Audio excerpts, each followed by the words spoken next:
try to be understanding of your state. Well, there's that perfect state, right, of exactly tipsy throughout the entire day that I have. Well, if you've managed it, then more power to you. Nothing worse than a day over. You better roll them dice. You never know if it could change your life. Take a chance, you're neither wrong or right. You never know if you don't roll them dice. You better roll them dice. You never know. All right. Hello, welcome. It's Dungeon Master of None, the Dungeons and Dragons podcast for everyone. I'm Dungeon Master Matt. I'm Dungeon Master Rob. How's the gaming life treating you? It's wonderful, Matt. Though, truth be told, I've been running 2 campaigns nonstop for, I think, about a year on both of them, which is not unusual, but I'm feeling the need for a possible break. Nothing long, but a couple weeks or a month, and I'm coming up at the end of one of them, as you well know, and that's good. It's a refresher. I'm looking forward to a session or two as a player while I recharge my mental DM batteries. I have some ideas that I haven't had a chance to work on, and I'm excited to spend some time with them. How about you? Just as a reminder to all of our listeners that we are not professional dungeon masters or in any way brilliant. My last game session, just a night or two ago, I got all my miniatures. I got my new fancy Dungeon Master screen. I loaded everything up in my car. I drove to where we were having the game. I unpacked. We get ready. My players are excited. This is a very eventful episode. They had just completed a sort of an arc. They had killed a big bad guy, and then I look into my backpack and I grab the wrong fucking giant legal manila folder. I grabbed the one for my other game. And so I had none of my notes. Players had none of their character sheets. Oh no. And yep, that's how it went. That's hilarious. I have offloaded the responsibility of managing character sheets to my players in my real life game, which is now fine, but in the past has turned out to be a huge mistake. Because on more than one occasion, even though we almost always meet in the exact same spot, they have managed to lose their character sheets. One of my players has lost her character sheet 4 times. 4 separate occasions. That's about right. And is not the kind of player who remembers all of her stats off the top of her head. And so I keep a running tally of all her statistics just in case this happens again. So yeah, lesson learned, folks. Even you got to meet your players where you are, and right. Even when that happens, like, it's not a disaster. We sat around and we talked about where we wanted the campaign to go next. I hand waved a combat encounter that was going to happen because we didn't have any of the stats for anything. I said, and you find some magical loot and some cool things. I don't remember their exact stats, but they're like this. And then what is it that you want to do? And I mean, we basically played the game for an hour and a half before we switched to board games, just going over what the players wanted to do and how they wanted to respond to various, factions and NPCs in the campaign. So we salvaged something from it, but I was very embarrassed and sad. And remember, it is okay to ad-lib. What Matt just said about, the magic items is something I actually do all the time because I'm terrible at taking notes, and I'll have them in 3 or 4 different places, and I'll remember what it's called. I'll say, you'll get a mace, and it looks like this, but I misplaced the stats, so ask me about it at the end. Ask me about it before next session, and by then I'll have found it, and usually they don't need it right away, but that's okay. Being prepared is best. But being able to ad-lib and, setting reasonable expectations for your players is just as good. Being a dungeon master is being like water. You've got to flow. You got to flow. You got to flow. And you may ask yourself, well, how did I get here? Letting the days go by. Let the water hold me down. Letting the days go by. Water flowing underground into the blue again. After the money's gone. Once in a lifetime. Let's talk about our main topic for today. We wanted to do something a little fun and crunchy, and Matt and I were thinking about this because we talked about Eberron and Dark Sun and other settings not too long ago, and there are a couple of iconic classes that are related to both those settings, and they are for Eberron, the Artificer, which is with the Mage Rite sort of key to the economy of the world, and the Mystic for Dark Sun, which is a critical part of the lore and functioning of that world. So Matt, you want to take this away with talking a bit about the Mystic?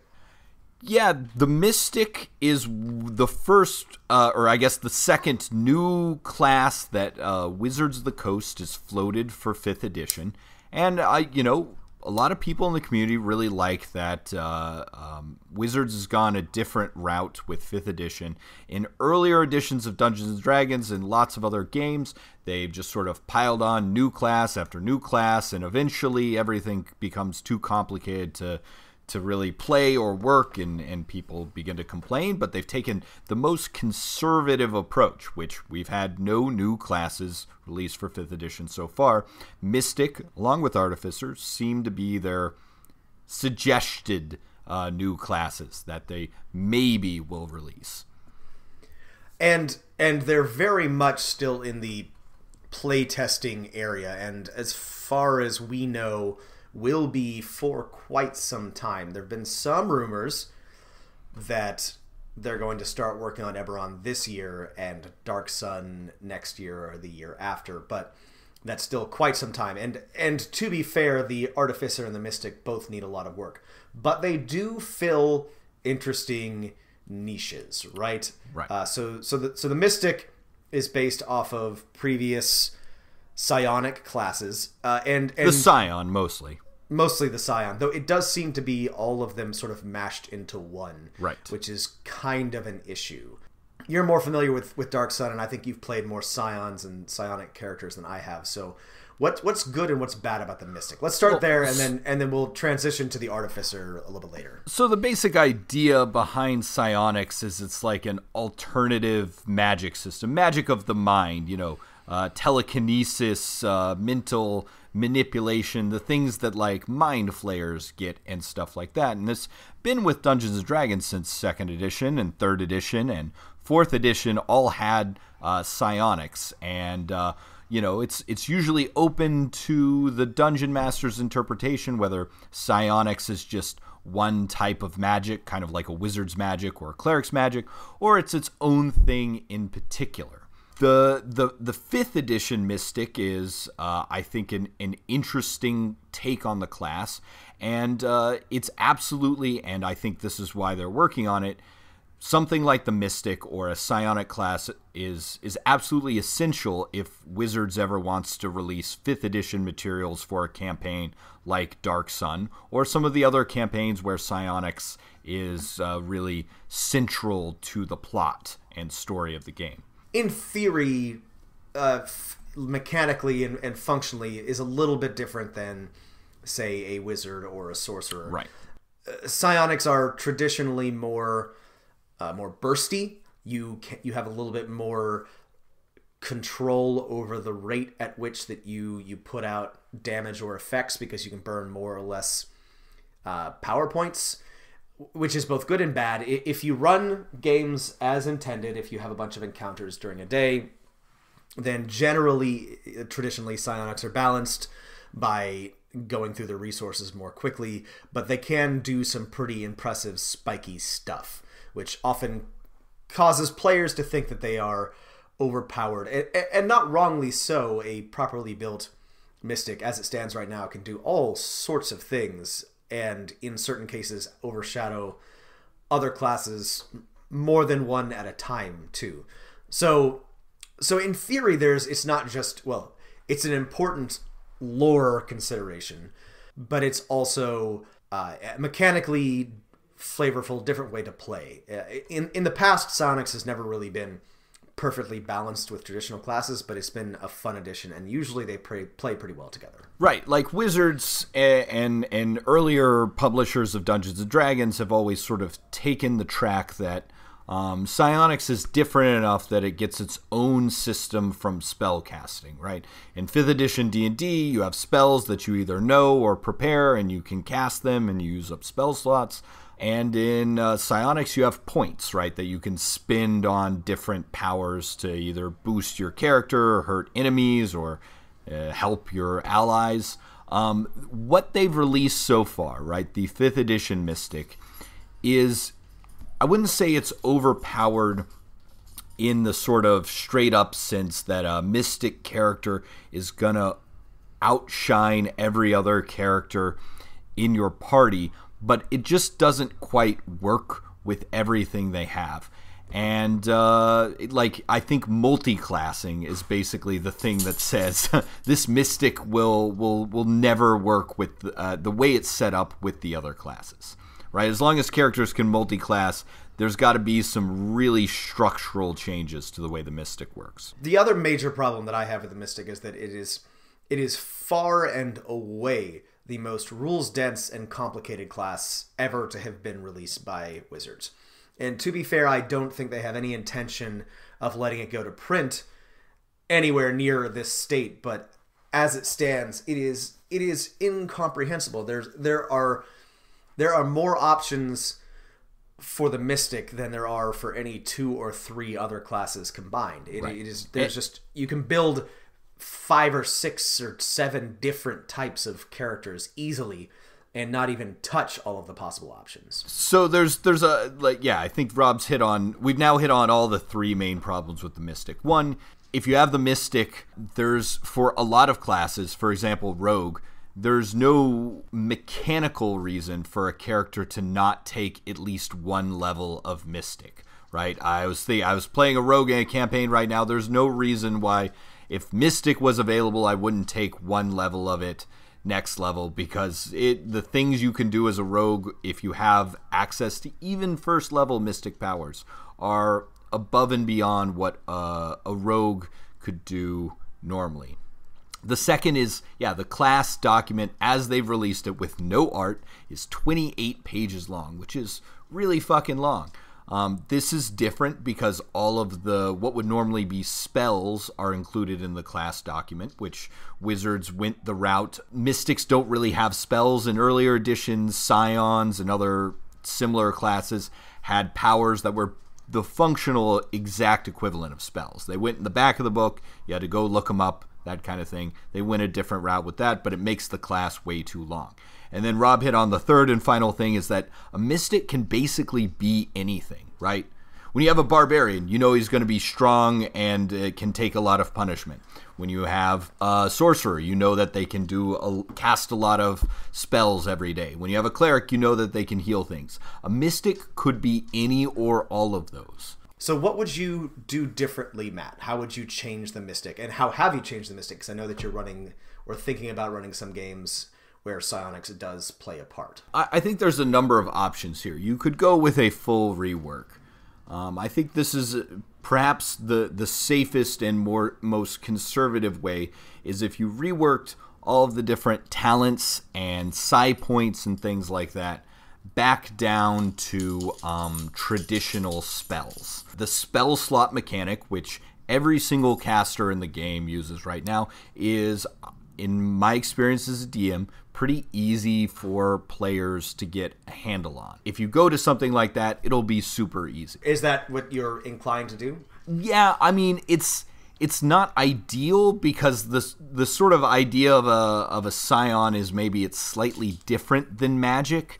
So making it exactly the same as other spellcasting classes would definitely take away some of the uniqueness of it.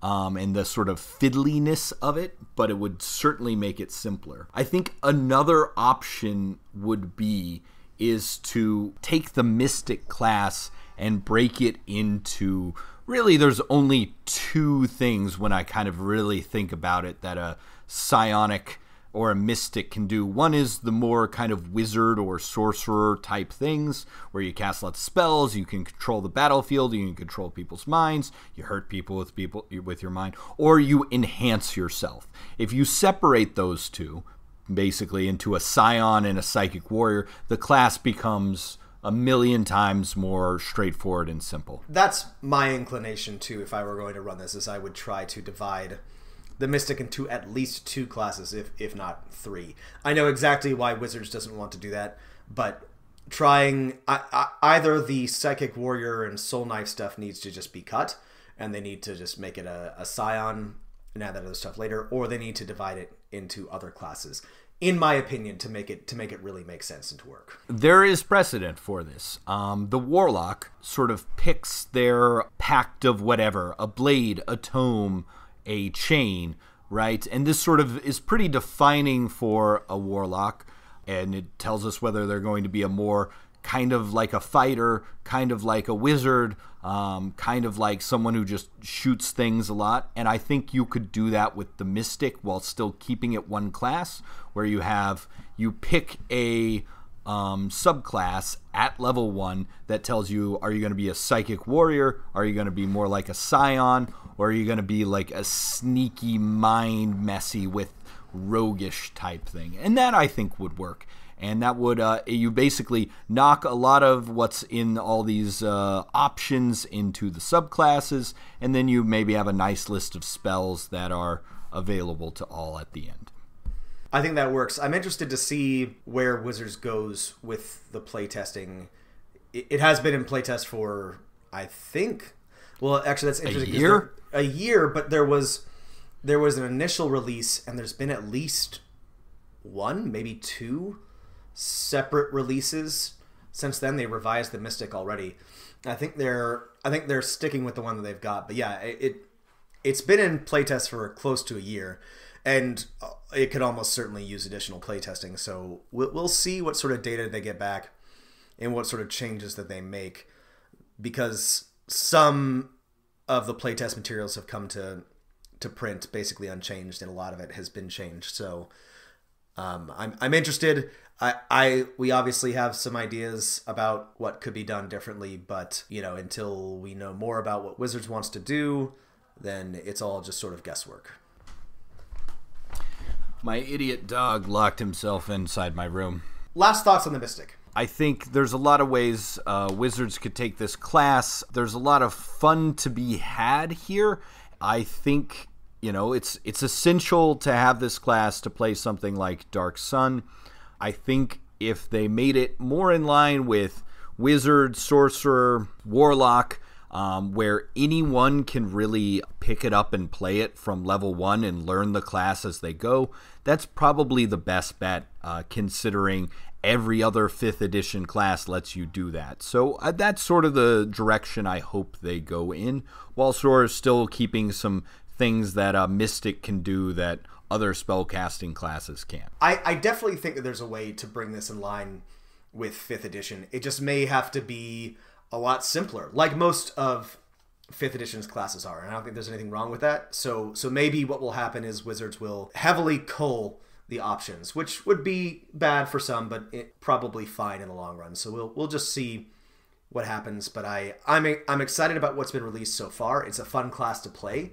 It does provide a lot of neat options, so I do hope that it makes it to print and soon. No one likes keeping track of how many psi points they have out of 70. That's my personal opinion. Matt's correct. Make those about that. I really hate PowerPoints, but whatever. There's a natural mystic flowing through the air. If you listen carefully now, you will hear. This could be the first trumpet. All right, let's talk about the other thing that we wanted to talk about, which is the second of the 2 classes that Wizards has released, and that is the Artificer. And this is one that is near and dear to my heart because, as we've talked about before, I love to run games in Eberron. I love the Eberron campaign setting. I also, as of late, have become a big fan of sort of, I don't know, I'm going to call it magitech, magipunk type stuff. The Eberron type worlds where you extrapolate what it would be like, how society and technology would advance if magic were real. And the Artificer is sort of the embodiment of that. They're in Eberron and in high magic settings. a sort of critical part of the economy and a critical part of the world, because they're the ones that can manipulate magic items in the most concrete and dexterous way. Right. And I think what philosophically, at least from earlier editions, what distinguishes the Artificer from a, let's say, wizard, which sounds on the surface pretty simpler, is like an Artificer is a magical hacker, right? They have the tools and the smarts, maybe not the depth of knowledge that the wizard has and fundamental understanding of the nature of the cosmos that a wizard has, but they can make little shortcuts to get things done for a little while using, basically two sticks, rubbing them together, right, to create a fire, that kind of thing. Right. They're magical. But with magic. Yeah, they're magical MacGyvers. They're inventors and tinkerers, and they jerry-rig magic items to do things, or they get a little bit of extra juice out of their wand. Oh, yes, I often get an extra juice out of my wand. That's at least what my players say. Jesus. Excuse me. It's a fun class to play in a high magic setting where you have a lot of magic and magical items to work with. Which brings me to... So Wizards has released... It was one of the first... It was an early... No, that's not true. I'm sorry. They released it as a subclass of the wizard, which they realized didn't work. It was a very boring and unimpressive subclass of wizard. So they released much later an actual class, which is, I'm sorry to say, pretty underwhelming. But it does. Whereas the Mystic has like some interesting options. It might be balanced. It's exciting to play and super fun. The Artificer is none of those things, right? Right. So the Artificer has two subclasses that play. So this is good, I think, generally. The Alchemist and the Gunsmith, and they play radically different. And just based on the names, I'm sure you can imagine what the distinctions are.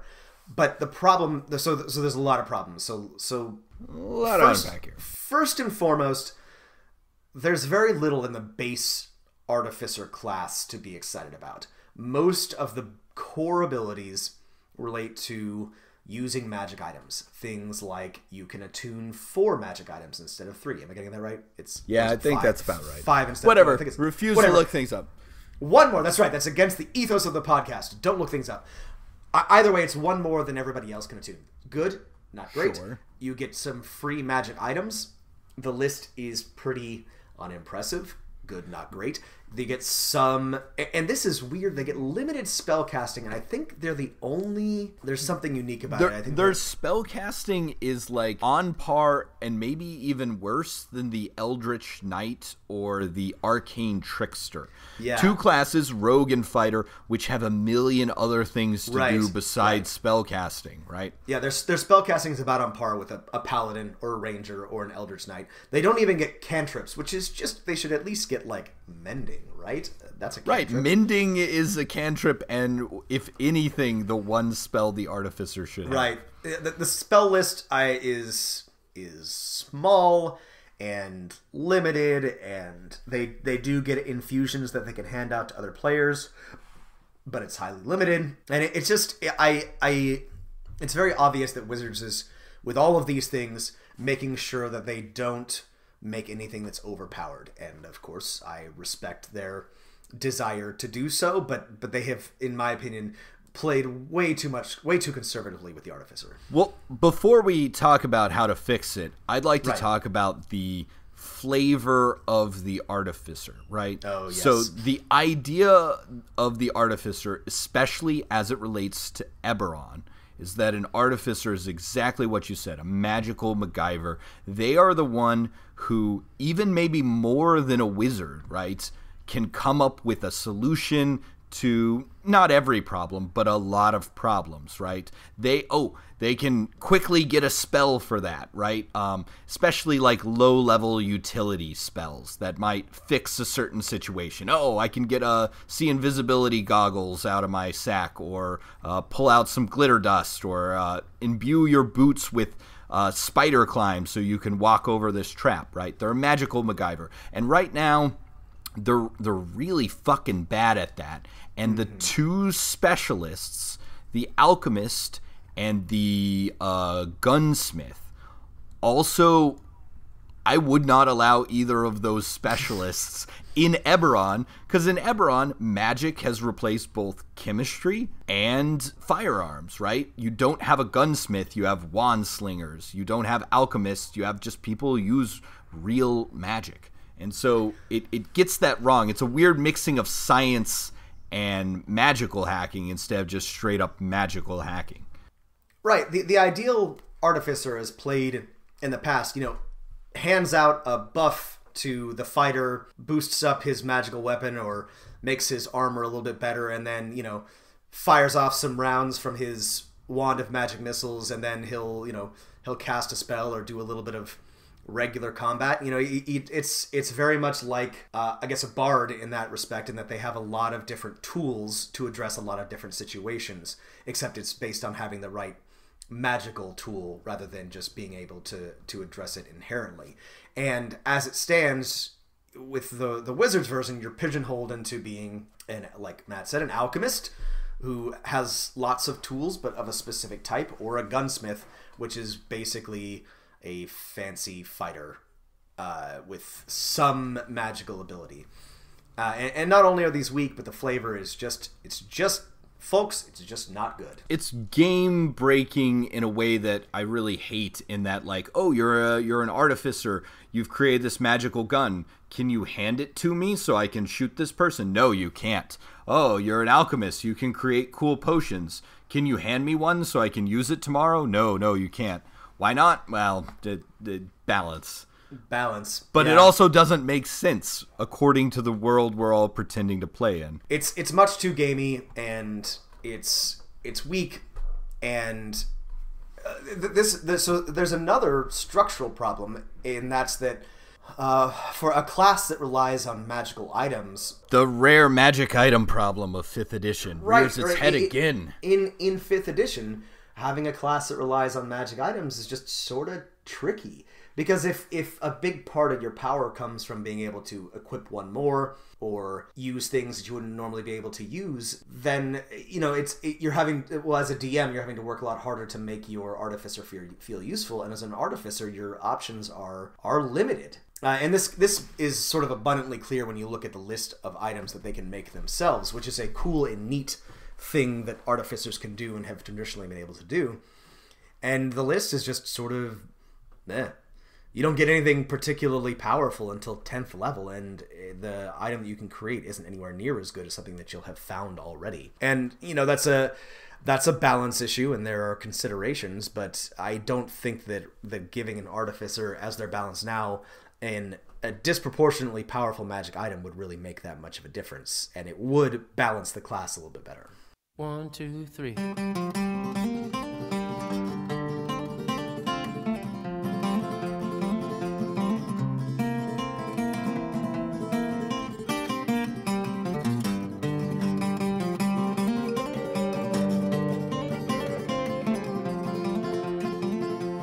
Okay, so I think we're ready to move on to how we could approach fixing the Artificer and what we would like to see in a released, published Artificer version. The main thing comes... There's a lot to fix. Oh, I think the main thing is they need 9 levels of spellcasting. Yes, thank you for reminding me. Okay, they need more spellcasting. That's the Artificer should be a spellcaster. If a bard gets 9 levels of spells, an Artificer does too. I think I gave them 6 in my rewrite, but 9 levels would make perfect sense, and there's no reason not to give it to them.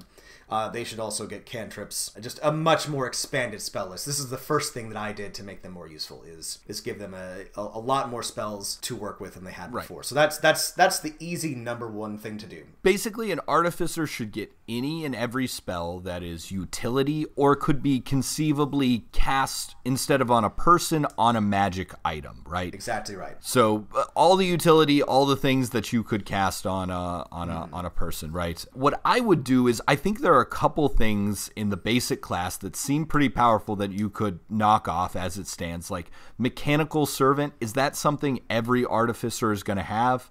Also, does it have to be mechanical? Can it be magical? Can it be a homunculi?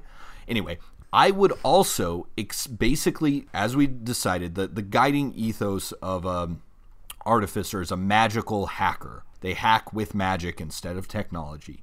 Is that they should have the ability to, on the fly or maybe with a little bit of preparation, like 10 minutes or something, create small magic items that maybe only last a couple hours, right? They should be able to scribe scrolls of low-level spells, brew potions or infuse potions with magic, or create small single-charge wands, right, that they can use once. So lots of so 5th edition has rare magic items, but, depending on your campaign, scrolls of that you can read and cast spells through, or potions or wands, are in fact probably way more common, and artificers should be able to make at least temporary things of those. Just a greater control of magic. As it stands right now, artificers aren't actually particularly good at magic, and that's just preposterous, and there's no reason for that.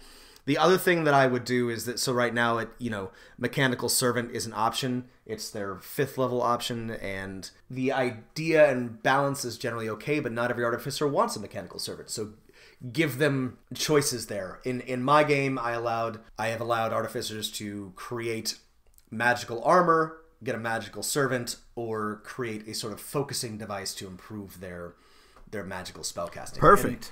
And the balance isn't exactly right there, but it provides options for different styles of play without pigeonholing you into something like Alchemist or Gunsmith. It blows my mind that Wizards of the Coast, the same company that very clearly lets you make any class in the game without having something else to keep track of, because not everyone wants a companion creature, would then create the Artificer where you're locked into that. I've also expanded the Artificer's ability to hand out buffs and improve magical items, which is what Matt just talked about.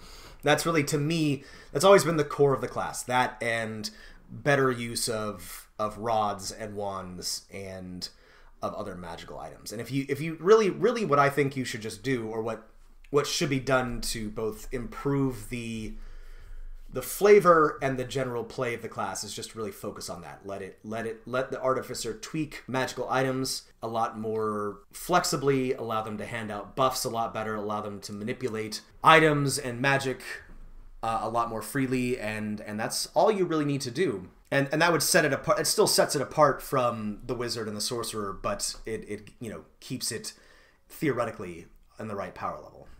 I will know they've made a good Artificer playtest or class when I can look at it and see two things. One, does the flavor fit with a GM or a campaign world that doesn't want to have guns or fancy chemistry, right? That just wants to have magic. So can they be a straight magical hacker without having to invent the world's first flintlock rifle? And two, can an Artificer out utility my wizard? Right?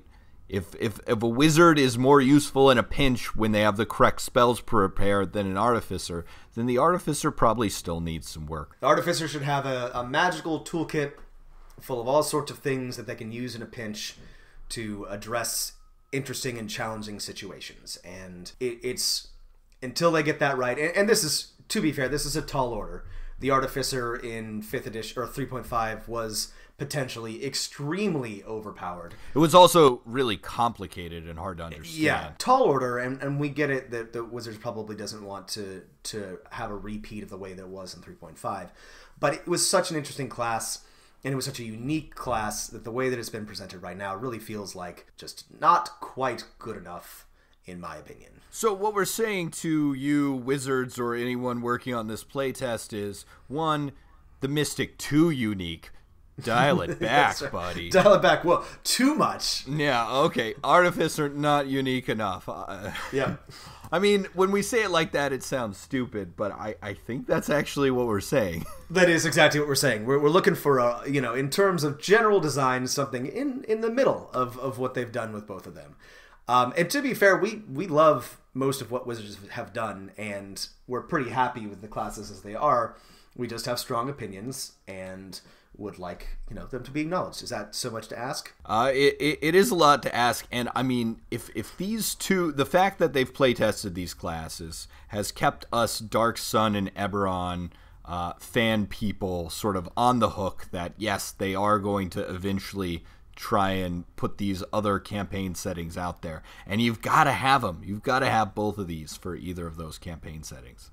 Yeah, you have to. You can't have either campaign setting without one of these classes. And so there's a lot riding on it, and there's been a lot of playtesting, so we will continue to loudly shout our feedback, see what comes out. Did you have any memorable artificers in any of the campaigns you've run? I've definitely had one.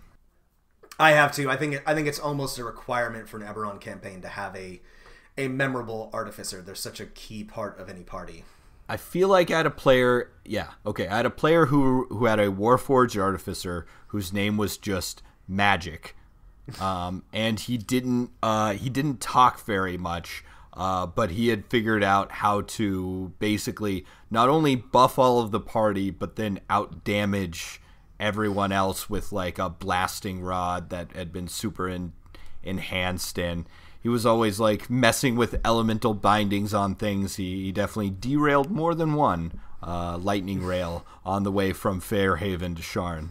Yeah, there's one in my campaign right now who's a newer player and doesn't always grasp the full utility of the Artificer, but every now and then he'll have just an incredible round where, everything goes exactly right and he's buffed everybody and his blasting rod rolls all 6s on all 10 of his dice or whatever, and he, blows a huge chunk out of something, and it's a very rewarding character for him to play, and it's a fun one to have in the campaign.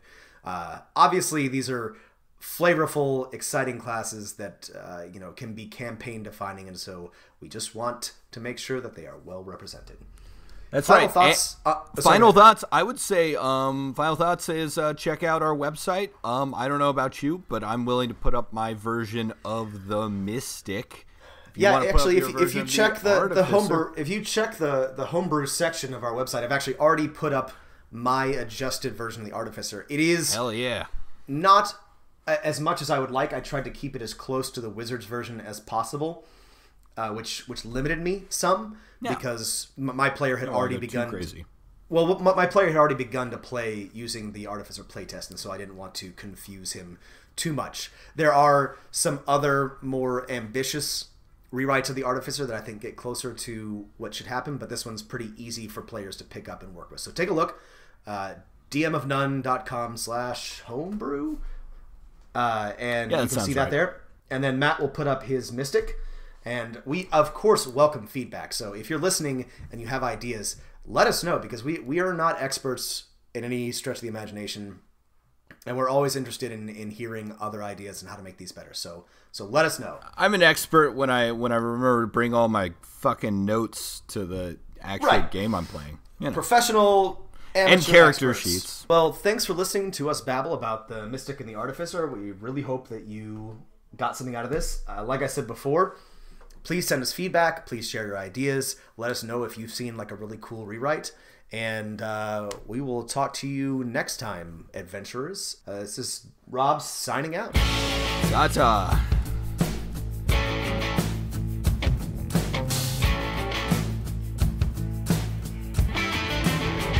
I've been walking the fine line between the form and the function, between the goal and the gumption, between feeling and touching. I've been walking the fine line between the thought and the action, slipping sideways in traction.